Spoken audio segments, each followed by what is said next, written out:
सन 1945 Japan के कोब शहर में सेता नाम का एक लड़का रहता था। पिता को उम्मीद, माँ को विश्वास और बहन को खुशी से परिभाषित करने वाला ये बच्चा अपने परिवार को अपनी खुशी कहता था। लेकिन सेता की कहानी सूरज उगने से लेकर सूर्य ढलने तक की नहीं है, बल्कि जो दिन में हुआ वो भी सेता की कहानी है। जो सबने सुना वो भी सेता की कहानी है, और जो किसी ने ना महसूस किया वो भी सेता की कहानी है। एक जंग में फंसा ऐसा बच्चा जो अपने परिवार के लिए सब कुछ करने को तैयार। अपने पिता को जंग पे जाते हुए देखा, जहां से शायद लौट के आने का कोई आसार ही नहीं था, मगर पिता उम्मीद था ना कि वो लौट के आएगा।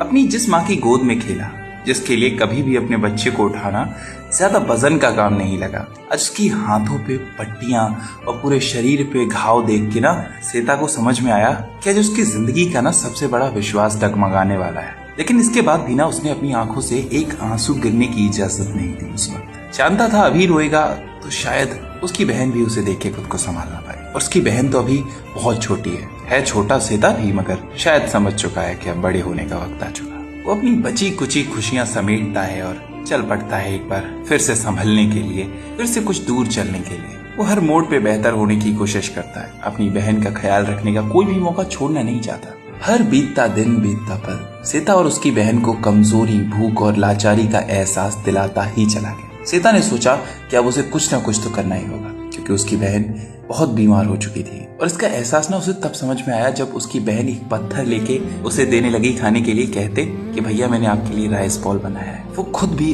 अपने उन्हीं दांतों से उस पत्थर को चबाने की कोशिश करती थी, क्योंकि उसे लगता था कि वो राइस बॉल है। वो बहुत भूखी थी। सेता तुरंत अपनी बहन के लिए दौड़ता है शहर की ओर। वो हमलावरों के हमले के बीच में लगभग हर घर में गया और खाना चोरी करके लाया, और खाना चोरी करके लाते वक्त उसके चेहरे पे अलग खुशी थी, क्योंकि जानता था आज इतने दिनों के बाद उसकी बहन भरपेट खाना खाएगी। आंखों में आंसू थे, मानो कह रहे थे कि बस थोड़ा इंतजार और, बस थोड़ा इंतजार और। लेकिन जब वो अपनी बहन के पास पहुंचता है और उसे उठाने की कोशिश करता है तो वो नहीं उठती। वो बार बार उसे उठाने की कोशिश करता है, लेकिन वो आज नहीं उठती। सेता की आंखें अब और देर अपने आंसुओं को नहीं रोक सकती, इतनी हिम्मत नहीं बची है उसमें। उम्मीद छूट गई, विश्वास छूट गया, और आज उसे एहसास है कि उसकी खुशी भी छूट गई। वो पूरी रात अपनी बहन को गले लगाए रोता रहता है। आज खाना है उसके पास, लेकिन खाए तो किसके लिए, जिए तो किसके लिए। वो जिसने अपनी उम्र से ज्यादा हर मोड़ पे कोशिश की, वो आज हार मान के स्टेशन पे फटेहाल बैठा है और बस इंतजार कर रहा है उस पल का जब ये शरीर छोड़ के वो आजाद हो जाए। वो मर जाता है और अपनी बहन से मिलता है। आज सेता को समझ में आया कि सबसे कीमती चीज तो उसे मरने के बाद मिली है, सुकून।